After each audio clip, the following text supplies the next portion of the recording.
Boa noite, meus irmãos.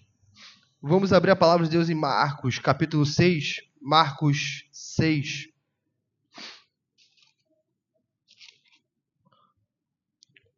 Marcos, capítulo 6. Nós vamos nos ater hoje do versículo 30 até o versículo 44.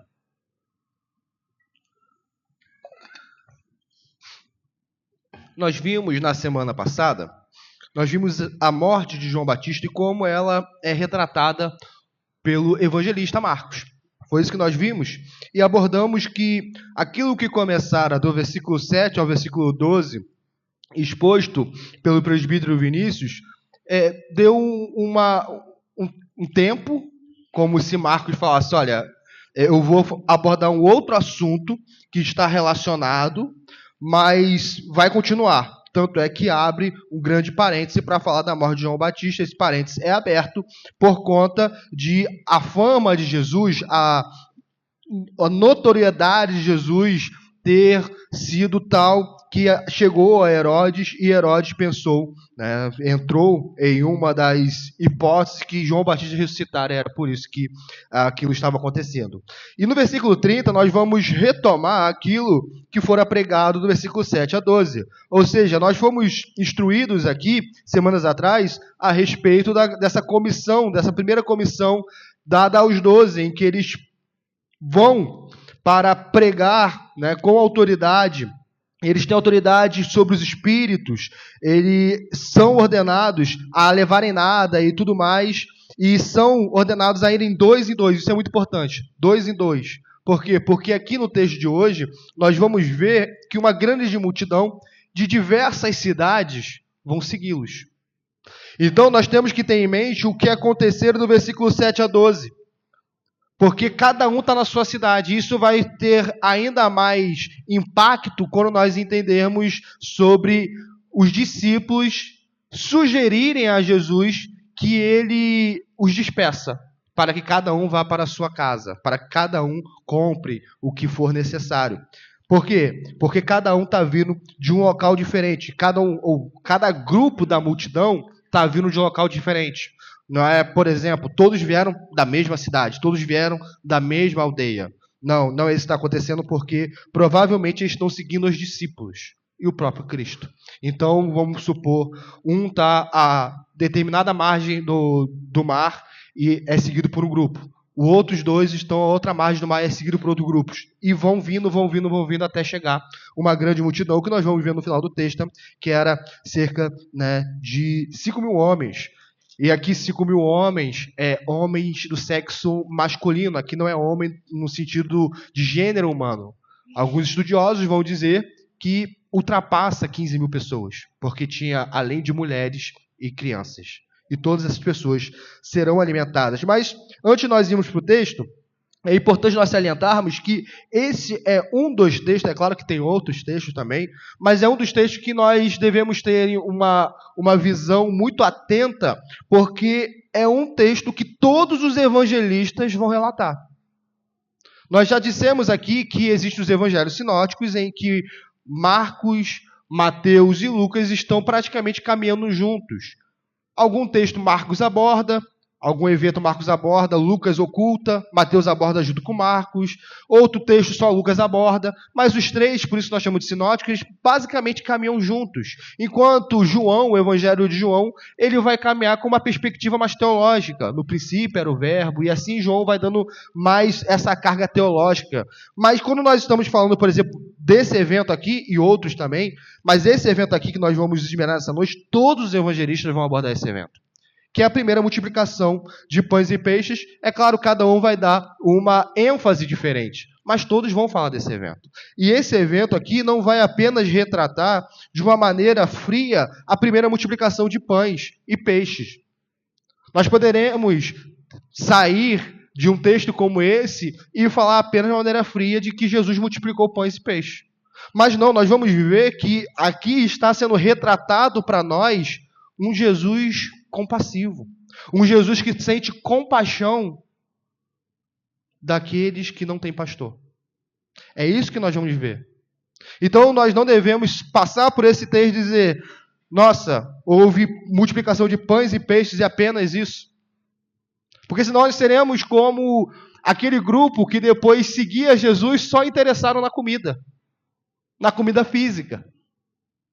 Como tem grupos de pessoas até hoje que só se achegam a Jesus interessados em coisas físicas, em coisas materiais. Eles se achegam a Jesus em busca de bens, de dinheiro, em busca de cura. Mas existe algo para além. Existe algo aqui que o texto está nos mostrando, a sua natureza divina, o seu poder sobre a matéria, o seu poder sobre a matemática, e tudo isso com o Deus homem que é compassivo. É esse Jesus que vai ser retratado. É esse o Jesus das Escrituras. Nós vimos semana passada que ficavam indagando quem é esse Jesus. É Elias? É João Batista? Quem é esse? Ele é o Filho de Deus. Ele é compassivo. Ele jamais lançará fora quem se achega a ele. E é isso que nós vamos ver. Vamos ler do versículo 30 até o versículo 44. Diz assim a palavra de Deus: Voltaram os apóstolos à presença de Jesus e lhe relataram tudo quanto haviam feito e ensinado. E ele lhes disse: Vinde, repousar um pouco à parte no lugar deserto, porque eles não tinham tempo nem para comer, visto serem numerosos os que iam e vinham. Então foram sós no barco para um lugar solitário. Muitos, porém, os viram partir e, reconhecendo, correram para lá a pé de todas as cidades e chegaram antes deles.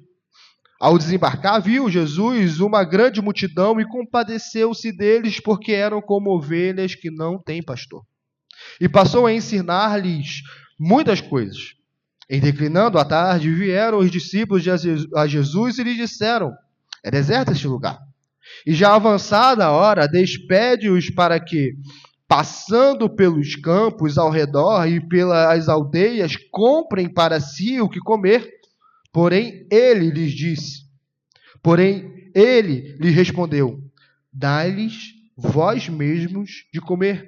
Disseram-lhes: Iremos comprar 200 denários de pão para lhes dar de comer? E ele lhes disse: Quantos pães tendes? E de ver? E sabendo eles, responderam: 5 pães e 2 peixes. Então Jesus lhe ordenou que todos se assentassem em grupos sobre a relva verde, e o fizeram repartindo-se em grupos de 100 em 100 e de 50 em 50. Tomando ele os 5 pães e os 2 peixes, erguendo os olhos ao céu, os abençoou, e partindo os pães, deu aos discípulos para que os distribuíssem. E por todos repartiu também os 2 peixes. Todos comeram e se fartaram. Ainda recolheram 12 cestos cheios de pedaços de pão e de peixes. Os que comeram dos pães eram 5.000 homens. Até aqui, meus irmãos. Nós vamos ver nesse texto algumas questões que se mostram para nós. Primeiro, Jesus, ele convida os seus trabalhadores, ou seja, os seus apóstolos, ao repouso. O texto começa assim. O texto, para nós vermos, ele tem uma quebra de expectativa. Os discípulos, os 12, eles chegam retornando para Cristo para relatarem tudo quanto haviam feito e ensinado. Toda aquela autoridade que Jesus lhe concedera do versículo 11, do versículo 7 ao versículo 13, foi de fato efetuada, eles assim realizaram, e agora eles voltam para o seu mestre, pois afinal de contas, o que eles fizeram foi tudo no poder e na autoridade de Cristo. Agora eles voltam para o seu mestre querendo relatar, mas eles não voltam para o seu mestre de maneira qualquer. Esses 12 estão voltando exaustos. Eles estão voltando exaustos. Nós não sabemos quanto tempo se deu o que é relatado como missão do versículo 7 ao versículo 13. Nós não sabemos. A palavra de Deus não diz quanto tempo durou. Certamente, meus irmãos, não é como nós muitas vezes fazemos como igreja institucional, o evangelismo de um dia. em que nós tiramos um diazinho e vamos lá e evangelizamos. Não é isso que está acontecendo aqui. Tanto é que as pessoas se hospedavam na casa. Ninguém vai ficar um dia só para realizar uma obra e vai precisar se hospedar e dormir em tal lugar. Não precisa disso. É algo que demorou. Quanto tempo? Nós não sabemos. Mas era um serviço tão, mas tão desgastante, em que os discípulos, eles colocavam o seu sangue ali, e nós sabemos muito bem que isso não parou, pois os apóstolos, que são o fundamento da igreja, e Cristo Jesus é a pedra angular, nós sabemos que os apóstolos não pararam. Nós sabemos que aquilo que eles aprenderam do mestre, eles continuaram a praticar. De forma que os apóstolos, eles dão a sua vida por Cristo. E eles continuam a ir em busca das ovelhas do Senhor. Não é um episódio aqui que nós estamos vendo isolado. É um episódio inicial que vai se perpetuar, exceto na vida de Judas, que é quem traiu Jesus Cristo. Mas isso aqui nos mostra uma figura ou algo que é modelo para nós, porque antes de nós falarmos do repouso, nós precisamos falar do trabalho. Biblicamente só repousa quem trabalha, porque não repousa quem não trabalha. Pois se você não trabalha, se eu não trabalho, o chamado não é repouso, o chamado é preguiça.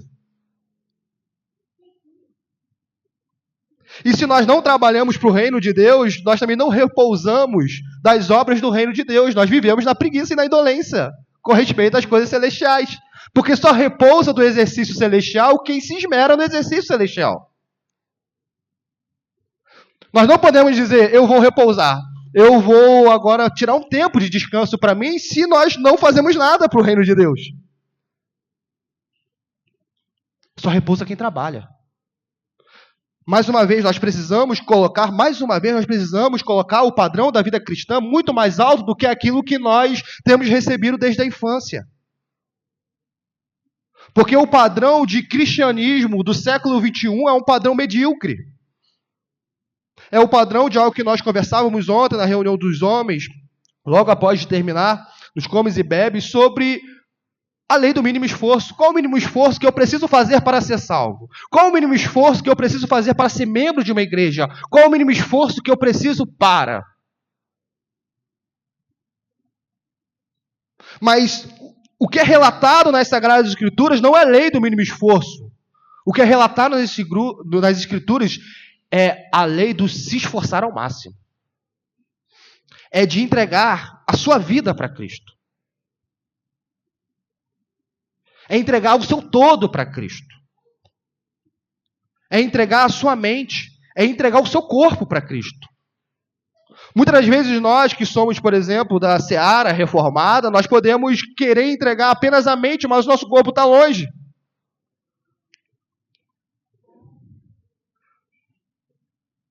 Nós ficamos apenas nos campos das ideias. E já é um esforço enorme bater ponto nas atividades religiosas, mas aqui nós estamos vivendo os discípulos de Cristo sendo operosos, labutando.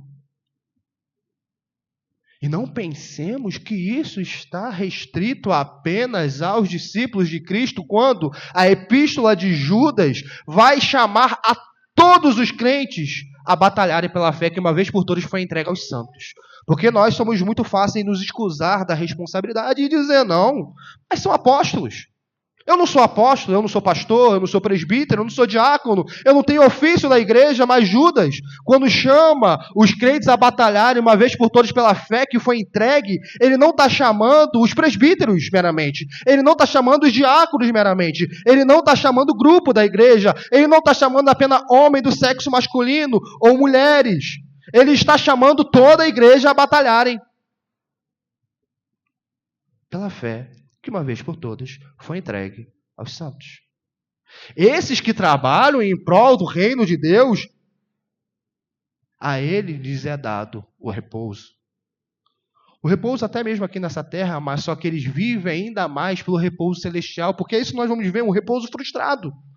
O repouso idealizado, mas frustrado. Nós lemos isso e nós vamos nos esmerar. Por quê? Porque Jesus, ao ver que esses homens estão voltando e voltando com êxito. Ele que diz, é o Cristo que diz, vinde repousar. Porque Jesus sabe da fragilidade humana. Jesus sabe que nós precisamos de tempo de repouso. Jesus sabe que nós precisamos, muitas das vezes, sair para um lugar solitário. Nós não podemos agir em um ativismo tal, de forma que nós vamos cada vez mais maculando o nosso corpo, denegrindo o nosso corpo, denegrindo a nossa alma, e dizer que nós fazemos isso por Cristo. Porque há tempo para tudo. Mas, mais uma vez, nós falamos de repouso para quem trabalha. Porque quem não trabalha, não é repouso que tem, é preguiça. E Jesus chama eles, vinde repousar num lugar deserto. E por que num lugar deserto? Ora, porque esses homens, eles estavam trabalhando tanto, que eles não tinham tempo para comer. Mais uma vez, é esse nível de trabalho. Nós já vimos isso acontecendo com Cristo. Cristo trabalhando tanto que não tinha tempo de comer, e alguns falavam, ele está lunático. Ele saiu, está fora de si. Por quê? Porque Jesus estava pregando tanto e curando tantas pessoas que ele não tinha tempo. E isso está acontecendo agora com os 12. Então, olha o padrão que temos aqui. Não é eles pegarem uma parcelazinha do seu tempo e falarem, Senhor, 30 minutinhos para o Senhor. Não é isso que está acontecendo. Eles estão labutando tanto, mas labutando tanto que eles não têm tempo nem para comer. Nem para comer eles têm tempo. E aí nós vamos entender, em outra parcela das Escrituras, quando Jesus está falando com o jovem rico, e o jovem rico, ele se desanima, porque Jesus fala, vende tudo que tem, siga-me. Aí um dos apóstolos vão dizer, e nós, Senhor, que tudo deixamos para seguir-te? Eles tudo deixaram e tudo estavam se empenhando para o reino.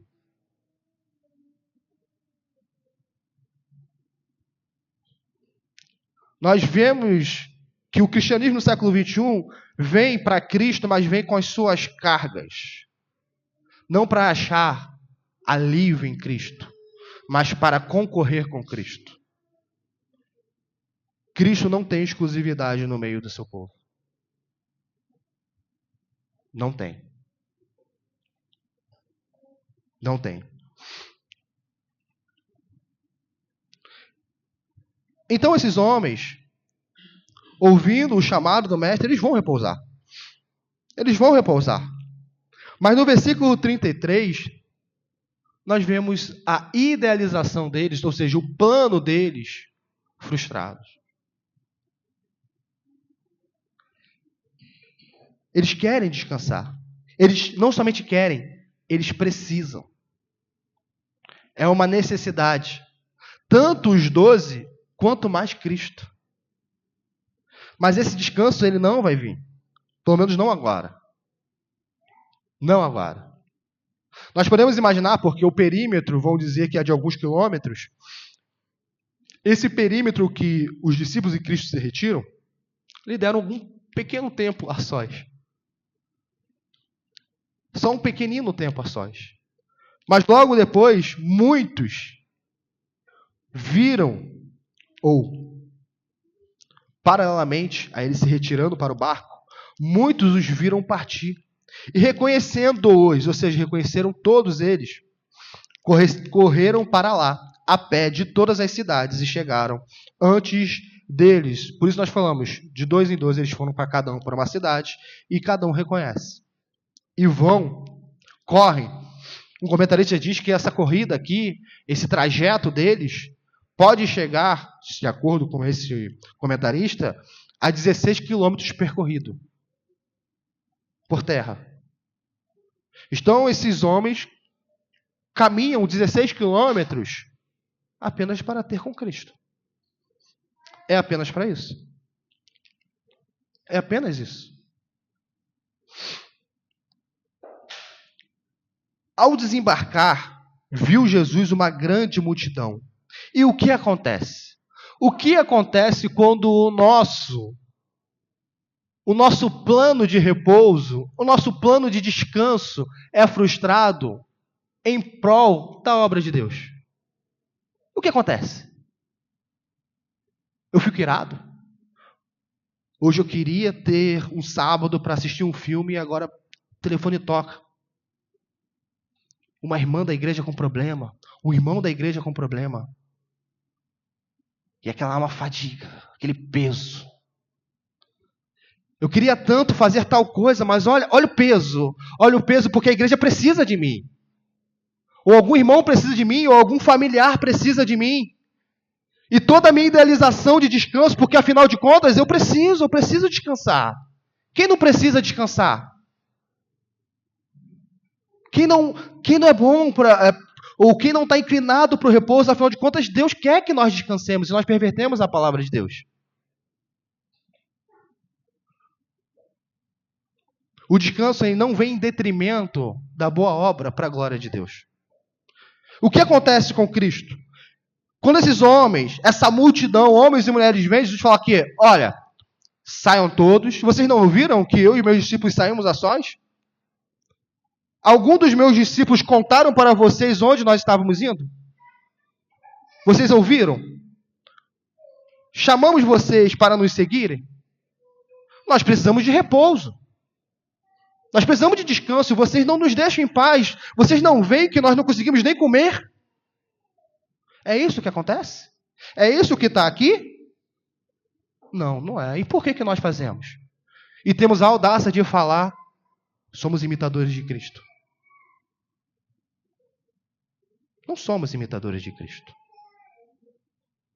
Porque Cristo, quando tenha frustrado os seus planos, estamos falando aqui de uma maneira de intento e ruptura, não no sentido de soberania e consciência de tudo. De intento e ruptura, e nós estamos nomeando como planos frustrados. Quando isso acontece, Jesus não se ira. Jesus não murmura. Não. Jesus se compadece.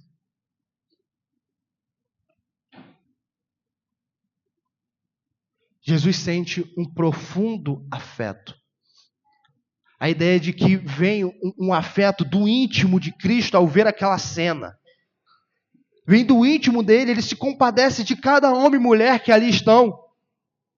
E esse compadecer-se é de maneira a, não apenas um mero sentimentalismo, de maneira a se doar para que aquelas almas tenham alívio. É essa a ideia da palavra, compadecer. Não é um mero sentimento, é se doar. Tanto é que Cristo vai continuar ensinando. Mas como ou por que Cristo se compadece? Ele se compadece porque esses homens e essas mulheres eram como ovelhas que não têm pastor. Eles estavam seguindo Cristo porque o que mais eles tinham? João Batista estava morto. Tinha acabado de ser morto. Agora o que sobrou para esses homens são fariseus, saduceus, escribas, mais do mesmo. E eles veem um homem que está trazendo uma doutrina do alto e que tem feito sinais e maravilhas que só podem ser de Deus. E o que eles fazem? Eles correm para esse homem. Eles seguem. E a ideia aqui é de uma multidão um pouco desordeira, porque uma ovelha sem um pastor há uma desordem. A ovelha sem um pastor ela não tem um rumo certo. Cada uma vai para um lado. Essa é a ideia. Eles estão desordeiros, eles não têm um pastor, eles não têm quem os apacente. Isso mostra o estado da religiosidade de Israel do primeiro século, porque ainda que houvesse esses partidos fariseus e todos os outros, na perspectiva divina, não tinha pastores. E nós vemos em Jeremias ou em Ezequiel capítulo 34, o juízo divino para ou contra os pastores. Os pastores de Israel que nada mais faziam do que apacentar a si próprios. E é isso que os fariseus estavam fazendo. É isso que os saduceus estavam fazendo. Enquanto o povo ficava sedento. O povo ficava em desordem, porque não tinha um para os apacentar. E como que Cristo exerce o seu pastoreio? Essa é uma pergunta que nós precisamos fazer. Porque o pastoreio de Cristo é um pastoreio que ele é o sumo pastor e do qual ele chama outros homens para apacentarem as ovelhas que são dele. Nenhum pastor tem as suas próprias ovelhas. Então não existe a igreja X, são ovelhas do pastor Y. Isso não existe. Todas as ovelhas são ovelhas de Cristo. Todas. Nenhum homem tem almas para si. O meu rebanho, isso não existe biblicamente. São ovelhas de Cristo. Em que Cristo coloca uma figura humana ali, um pastor local, para apacentar, como ele falara que iria fazer, como nós vemos com Pedro. E esse é um ministério que se perpetua. Isso está claro em Efésios capítulo 4. Deus deu profetas, apóstolos, evangelistas, pastores e mestres. Algo que continua até hoje. Agora, como que é exercido o pastorado? Porque muitas das vezes a igreja padece por não saber como é exercido um pastorado. E muitas igrejas estão como essa multidão que andam para um lado e para o outro porque não tem pastor. Porque o que colocaram ali na frente é um showman, é alguém de entretenimento. Ou vem por simpatia. O pastor é tão legal, ele vem na minha casa e toma café comigo. Mas isso é pastoreio? É isso? Nós não estamos indo contra a prática do pastor ir lá e tomar um café, mas isso é pastoreio? Se o pastor tiver um convite para tomar um café e esse convite conflitar com um convite para pregar, qual que ele tem que aceitar? Ele tem que aceitar o convite de pregar, porque o pastoreio se dá na pregação, é no ensino. O pastoreio é ensinando. Isso fica claro na Epístola a Timóteo. Ensina, corrija, quer tempo, fora de tempo. Ou quando o pastor vai numa visita do lar, alguns esperam que não haja ensino. Não, pastor, o senhor só ensina quando o senhor estiver lá no púlpito. Aqui não. Então você está chamando o pastor para a sua casa para que ele não exerça a sua função de pastor. Porque o pastor pode. E se ele vê que aquela ovelha precisa daquele ensino, ele vai levar particularmente. Porque o pastorado se dá primariamente no ensino. É claro que existem outras facetas do pastorado. Mas um pastor é chamado para ensinar, para pregar. É para isso que ele é chamado. A qualificação dele é para pregar, para se esmerar na palavra, estudar a palavra dia e noite e transmitir essa palavra. E qualquer coisa que o tire da transmissão da palavra de Deus, qualquer coisa que tire, está fazendo com que ele perca a legitimidade do seu ofício. É por isso que na igreja tem pastores. Pastores aqui é presbíteros também, tá bom? Nós sabemos que é um termo intercambiável. Pastor, presbítero. E ainda mais aquele que se esmera na palavra. Por isso que nós temos ofícios na igreja. Nós temos a diaconia, nós temos o presbiterato, em que ninguém fica em falta. Nós não podemos pedir para que o pastor exerça a função de diácono. Se Deus escolheu colocar diácono na sua igreja. Não existe. Quando a igreja do primeiro século tinha necessidade física, uma necessidade de distribuição, eles procurariam não os apóstolos, os diáconos. Não os pastores, os diáconos. Isso é importante para que nós entendamos. Entendamos como Cristo exerce o seu pastorado e como que o pastor deve exercer o seu pastorado. Afinal de contas, quem é o sumo pastor? O sumo pastor é Jesus Cristo. é Jesus Cristo. E como que Cristo faz, mais uma vez? Ele faz ensinando. Ele passou a ensinar-lhes muitas coisas. Marcos até omite a questão das curas, que outro evangelista vai dizer. Por quê? Porque a função mais importante é o ensino. Nós já vimos isso. Jesus foi crucificado não porque ele curava, não meramente porque ele multiplicava pães e peixes. Ele foi crucificado pelo que ele falava.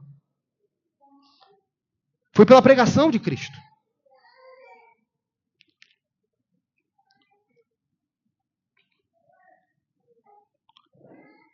E Cristo vem falando, e o que acontece? O versículo 35. Começa, havia noite, porque em declinando a tarde, vieram os discípulos a Jesus e lhe disseram, é deserto este lugar, e já avançada a hora. Despede-os para que, passando pelos campos ao redor, e pelas aldeias, comprem para si o que comer. Meus irmãos, nós estamos falando do primeiro século. Nós não estamos falando de uma sociedade pós-revolução industrial. Nós não estamos falando de uma sociedade do século XXI, em que se você percorre 16 quilômetros, você vai ver várias vendas. Comércios, você vai ver lugares para você comprar coisas. A maioria dos lugares. Mas nós estamos falando do século I. Nós nem imaginamos quão privilegiados nós que vivemos nesse século somos. Ainda mais no que tange a comida. O nosso café da manhã, o café da manhã de muitos, é aquilo que monarcas do século IV não tinham. Não tinham.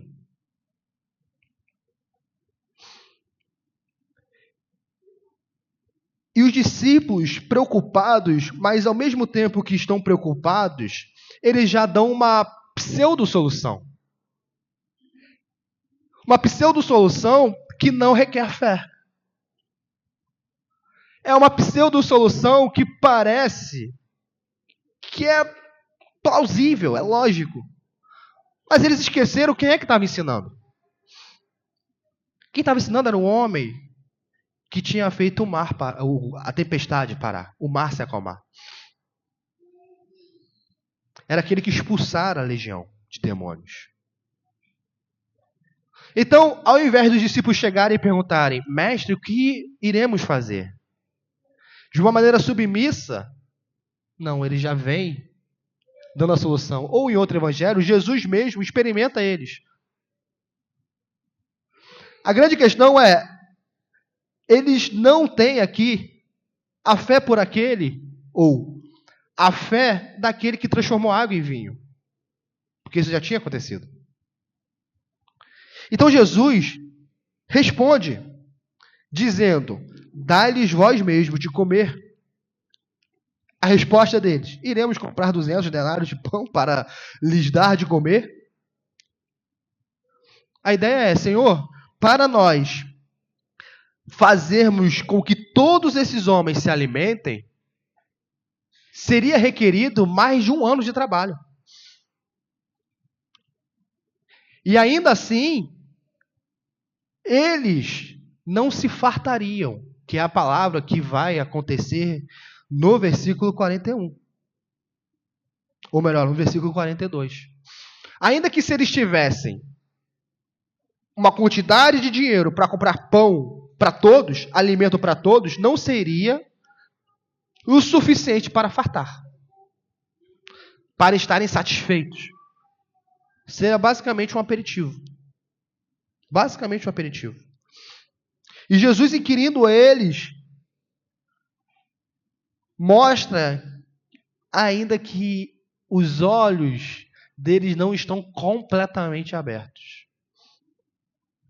Eles ainda não discernem muito bem. Eles ainda não têm uma consciência profunda de quem é Jesus. Jesus está se revelando para eles, pouco a pouco, mostrando suas debilidades e mostrando a força que ele, Cristo, tem.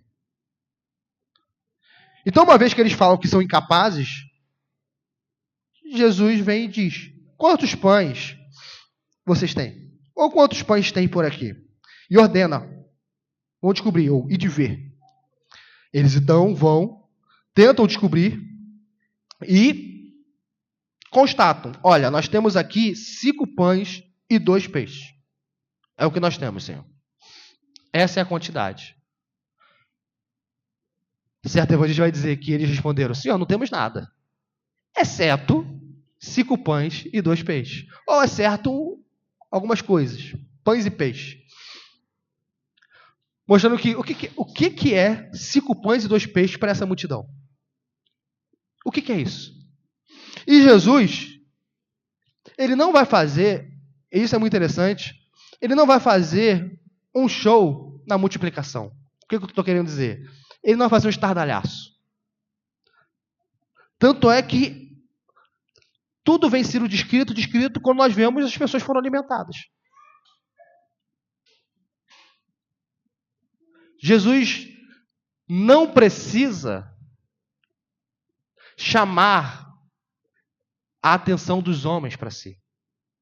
Ele precisa fazer a vontade do seu Pai. Ele precisa mostrar que ele é Deus. E é isso que ele vai fazer. De uma maneira simples. Porque, mais uma vez, o Evangelho é simples. Não é simplista, mas ele é simples. Ele não vai multiplicar os pães e peixes de uma maneira estondiosa ou pomposa. A forma como ele vai multiplicar é a forma que nós fazemos agradecendo o nosso pão de cada dia, quando vamos nos alimentar, se é que fazemos, que deveríamos fazer. Primeiro ele ordena. Ele ordena que todos se assentassem em grupos sobre a relva verde. Deserto aqui não significa lugar árido, significa lugar solitário. Então tinha relva ali, uma relva verde. E o fizeram, repartindo-se em grupos de 100 em 100, de 50 em 50. Obrigado, meu irmão. E para que o milagre ficasse mais manifesto, foi a razão pela qual Jesus ordena para que houvesse a divisão. Essa é uma das razões. Primeiro, nós sabemos que Deus trabalha assim com Israel. No período de Moisés, Deus falou para Moisés dividir a nação em partes, para o melhor andamento. E aqui também, para o melhor andamento da alimentação, foi requerido uma divisão em partes. E nós também temos que, quando ele ordena para esses homens ordenarem a multidão para se sentarem de maneira grupal, ele está chamando eles à obediência. Porque não tem lógica chamar uma multidão para sentar-se se não tem alimento para todos. Não tem lógica isso. A lógica é despedir a multidão. Essa é a lógica. Então vamos pensar assim, ele ordena, os discípulos vão dividir no grupo de 100, grupo de 100, grupo de 100, grupo de 50. E o que está fazendo ali? Só está criando a expectativa, porque algo vai vir. E os discípulos não sabem o que vai vir até então. Mas o mestre mandou. E isso ficaria mais evidente também, o milagre, por quê? Porque ficaria mais fácil de contar. É por isso que nós temos um número aqui de 5.000 homens. Porque se você tem um grupo de 100, você vai contando até chegar ao número. E ficaria mais fácil de ver que todos receberam e sobrou. Porque imagina os discípulos, nós vamos ver a multiplicação acontecendo, pegando o primeiro cesto e chegando a um grupo X. E eles pensam, esse aqui recebeu, mas o outro que está lá vai faltar. Não tem como esse aqui receber e aquele que está do outro lado receber também. Algum grupo de 100 ou de 50 não vai conseguir receber. Isso é impossível. Mas eles fazem por fé. E aqui vem, ou, ainda que não tenham fé, eles fazem por obediência, esperando a concessão da fé. E essa é a caminhada cristã. Muitas coisas nós fazemos duvidando, e nós não deveríamos. Mas quando nós estamos em dúvida, não significa que nós devemos dizer, então, não vou fazer. Então nada importa. Eu faço, duvidando. Peço perdão pela minha dúvida, mas eu faço. A obediência é requerida. E a obediência é um termo que saiu do nosso repertório cristão. Mas a palavra de Deus toda vem sempre nos relembrando de como Deus quer servos obedientes. É melhor a obediência do que sacrificar animais. É melhor a obediência do que ficar inventando coisas da sua mente. O que Deus mandou, faça. A fé cristã do século XXI é uma fé que a gente quer viver naquilo que Deus não mandou, achando que nós podemos descobrir um Deus oculto e aquilo que Ele mandou é negligenciado. O que Ele mandou está claro. O que Deus ordena para todos os homens está claro. Santidade, obediência, compromisso, arrependimento. Buscar em primeiro lugar o reino de Deus e a sua justiça. Está claro o que Ele ordenou. Deus não deixou em meias palavras aquilo que Ele ordenou. Está claro, são imperativos na palavra de Deus. Ainda que eles não soubessem, ainda que poderia haver uma raiz de dúvida, eles fazem. Então, prossegue. Tomando Jesus os 5 pães e os 2 peixes, ele ergueu os olhos ao céu, os abençoou. Essa é uma das razões pelas quais os crentes oram antes de comer. Essa é uma das razões. É dar graças a Deus pelo alimento. Jesus não orou depois da multiplicação, ele orou antes da multiplicação. De certa forma, Jesus está orando quando ainda há escassez. Até na escassez, Jesus ora.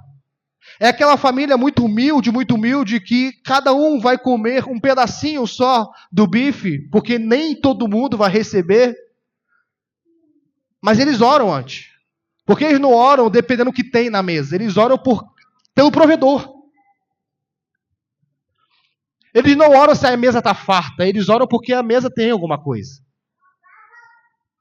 A área que não tem a minha carne preferida, tem alguma coisa. Os crentes oram, eles agradecem qualquer alimento. Porque eles sabem quem o está alimentando, porque o crente que não agradece por um alimento A, B ou C, mas murmura, e nós muitas das vezes fazemos isso, murmura, nós somos semelhantes ao povo do deserto. Maná de novo, Senhor. De novo maná. Quem dera voltássemos para o Egito, porque no Egito nós tínhamos um alimento melhor do que esse maná todo dia. Eu já sei, segunda-feira é maná, terça-feira é maná, quarta maná, quinta maná e sábado. Olha só, que surpresa, maná novamente, maná dobrado. É maná todo dia. E o que Deus faz? Deus se ira. E Deus manda carne. Mas também fala, eu vou mandar carne e vocês vão comer até sair pelos ouvidos.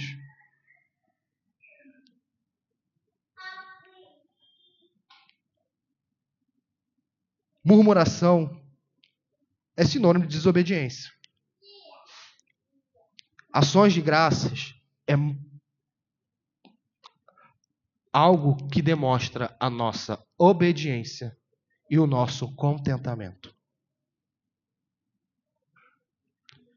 Cristo, então, parte os pães e dá aos discípulos, com o objetivo de que distribuíssem.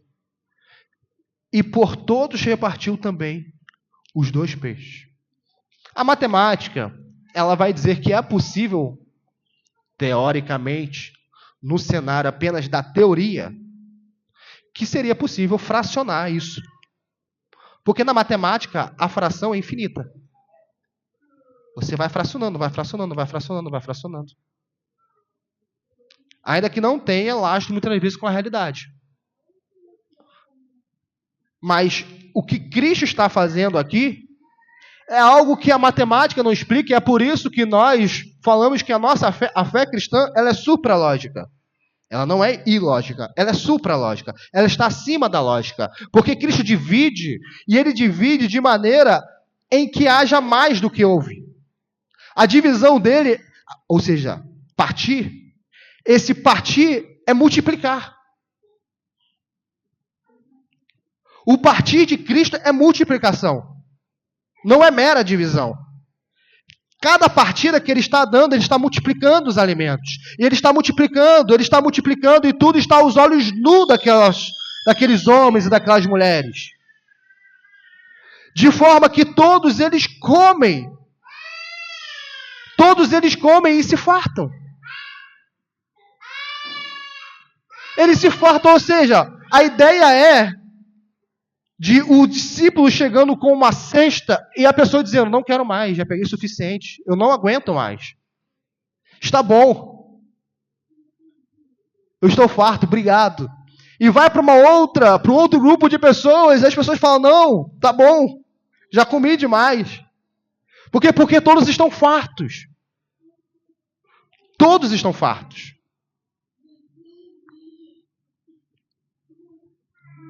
E mais do que isso, eles ainda recolhem 12 cestos cheios de pedaços de pão e de peixe. Ou seja, sobrou a ponto de recolherem. E recolher é uma palavra importante aqui também. Frugalidade é um princípio também cristão. Frugalidade é você não gastar muito, você não ser dispendioso, você não ser pródigo, por exemplo. Um cristão, por exemplo, ele não vai comprar um lanche apenas porque está barato e vai pegar metade do lanche e vai jogar fora. Ele não vai fazer isso. Um cristão não vai num self-service que pode comer qualquer coisa e o preço não varia, porque não tem balança, e ele vai encher o prato e não vai conseguir comer tudo e vai jogar fora. Porque isso é desperdício. Jesus multiplica, multiplica, multiplica e sobra. E o que sobra joga fora? Não, o que sobra é recolhido. O que sobra é recolhido. Nós temos princípios para a nossa vida. Nós não somos chamados a ser aqueles que vivem de maneira ingrata a Deus. Não. O que sobra é algo que veio das mãos de Deus e eu preciso tratar bem. Até porque a providência de Deus deu para mim, mas não necessariamente deu a outro. E a providência de Deus pode ter dado a você e não dado a outro para requerer de você o compartilhar com o outro. E ao invés de compartilhar com o outro, a gente come e joga fora.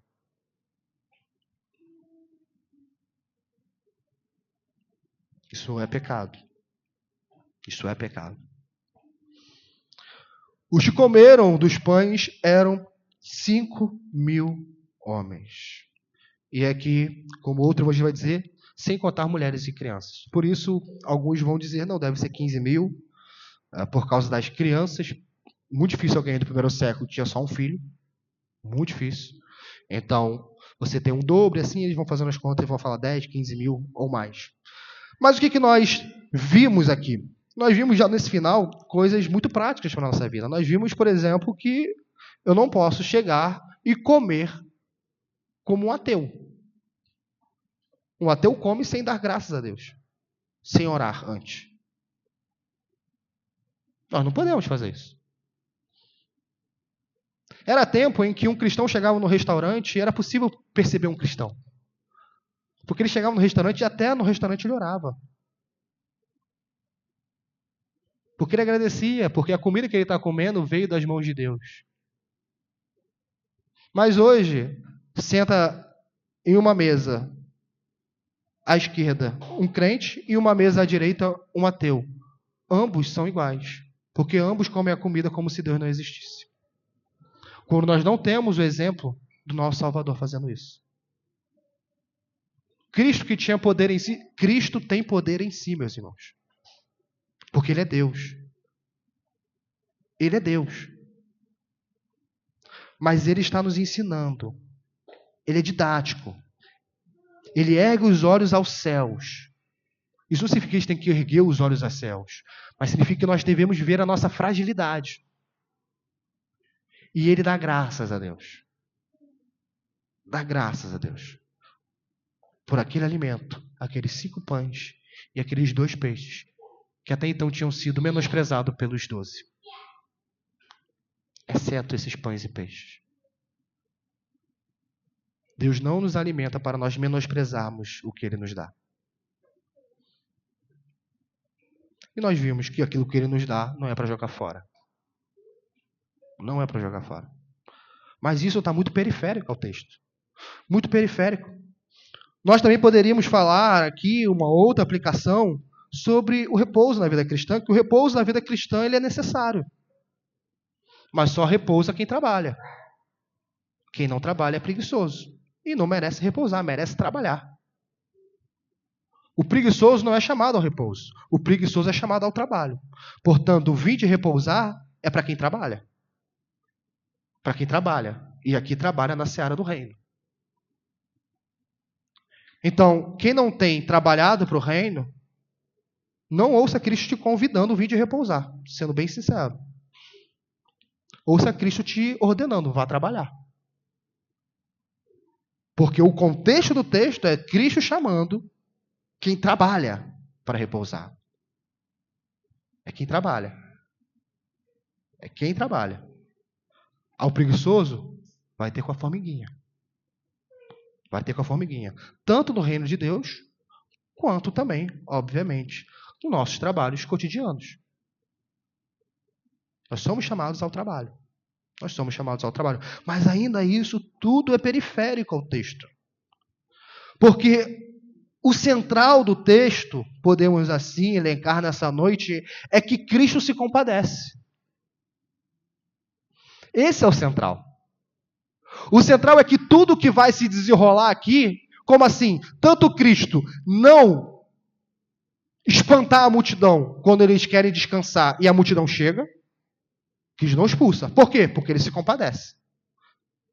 Quanto à multiplicação dos pães, porque ele fala até o anoitecer ou o entardecer, a noite está vindo, e a multiplicação de peixes, tudo está conectado a algo que está, podemos assim dizer, no centro. A compaixão de Cristo.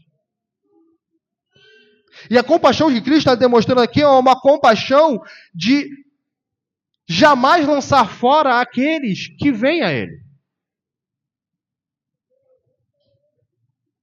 Cristo não lança fora. Não lança fora. Aqueles que vão até Cristo vão encontrar sempre um Cristo em compaixão. Mas o que nós fazemos com a compaixão do Verbo encarnado? O que nós temos feito com a compaixão do Verbo encarnado? Nós temos apatia. Nós somos apáticos. É apatia. A apatia ela está muitas vezes clara no nosso olhar. A apatia fica evidente de que as coisas de Cristo ou o próprio Cristo já não nos encanta mais. É só mais um relato da primeira multiplicação e, ora, eu que cresci na igreja, eu já ouvi essa pregação 1 milhão de vezes. De novo, eu já sei o que Cristo fez.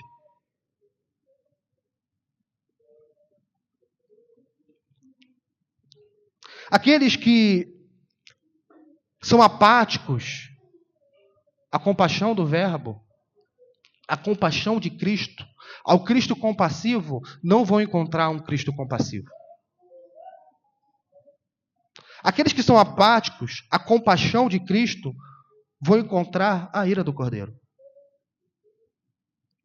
É isso que vão encontrar. Porque nós vemos que esse Cristo que é compaixão, também é justiça. Mas o nosso chamado essa noite é um chamado a não importa como nós estejamos na caminhada da fé. Não importa se nós olhamos para nós e dizemos: eu estou tão atrasado, ou eu estou tão debilitado, eu estou fraco, eu estou doente, eu não tenho mais forças.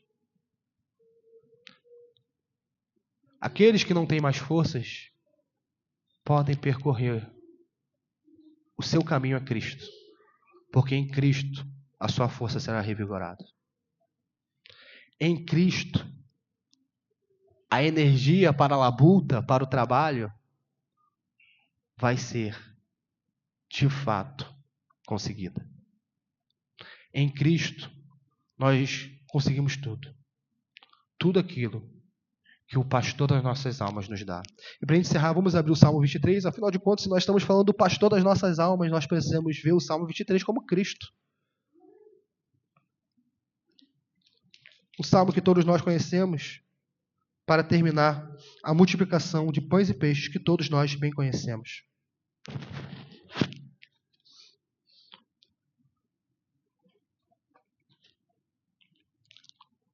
Nós poderíamos, convidamos os irmãos a chegarem em casa a ler Ezequiel 34. Mas, por ora, basta-nos a olhar o Cristo como bom pastor, porque ele afirma que ele é o bom pastor. Salmo 23. O Senhor é o meu pastor, nada me faltará. E Jesus é Yahvé. É claro que Jesus é Yahvé. Jesus é Deus. Jesus é meu pastor, nada me faltará. Ele me faz repousar em pastos verdejantes. Leva-me para junto das águas de descanso, refrigera a minha alma. Guia-me pelas veredas da justiça, por amor do seu nome. Ainda que eu ande pelo vale da sombra da morte, não temerei mal nenhum, porque tu estás comigo. O teu bordão e o teu cajado me consolam. Prepara-me uma mesa na presença dos meus adversários. Unge-me a cabeça com óleo, o meu cálice transborda. Bondade e misericórdia certamente me seguirão todos os dias da minha vida, e habitarei na casa do Senhor para todo o sempre. Como diz certa música, se o Senhor é meu pastor, de nada sinto falta. Cristo é o nosso pastor. Se temos carências em nossa alma, é só ir ao Cristo compassivo, porque ele jamais nos lançará fora. Assim como ele sempre esteve no barco no momento das atribulações, das adversidades, assim também, seja qual for a situação em que nós estejamos, nós sempre teremos o bom pastor. E ele nos levará a pastos verdejantes, que são também caminhos de justiça. E o seu cajado, o seu bordão que nos consolam, é um cajado e um bordão que nos disciplina. É assim que os pastores faziam com as ovelhas. E é assim que Cristo nos faz. Talvez nós temos feridas abertas. E essa ferida foi feita pelo próprio Cristo. Porque ele faz a ferida e ele cura. Mas nós temos sempre o bom pastor. Nunca se esqueça disso. Busque aquele que é compassivo. Não estamos falando de performance espiritual. Nós estamos falando daquele que não importa como estamos, ele sempre nos acolherá. Se formos em arrependimento. Sempre. Eu não preciso treinar a minha habilidade para chegar até Cristo. Eu não preciso me esconder como Adão fez. Eu só preciso ir. Porque eu tenho certeza absoluta que Cristo é compassivo. Essa certeza ninguém tira. Nem o mundo, nem a minha consciência, nem Satanás. Porque eu sei que aquele que era compassivo sempre será compassivo. Vamos dobrar, ou melhor, abaixar nossas cabeças e vamos orar ao Cristo compassivo.